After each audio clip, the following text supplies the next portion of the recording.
মাসিক আয় 0 থেকে 5,000 টাকা হলে তাকে বলা হয় মিসকিন। 5 থেকে 12,000 টাকা হলে হতদরিদ্র। 12,000 থেকে 20,000 টাকা হলে বলা হয় দরিদ্র। 20,000 থেকে 50,000 টাকা পর্যন্ত নিম্নবিত্ত। 50,000 থেকে 80,000 টাকা পর্যন্ত বলা হয় নিম্ন মধ্যবিত্ত। 80,000 থেকে 2 লাখ পর্যন্ত বলা হয় মধ্যবিত্ত।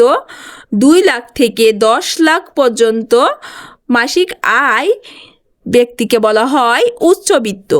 10 লাখ থেকে 1 কোটিকে বলা হয় ধনী। 1 কোটি থেকে 50 কোটিকে বলা হয় বিজনেস ম্যাগনেট। 50 কোটি থেকে 200 কোটি পর্যন্ত ব্যক্তিকে বলা হয় শিল্পপতি।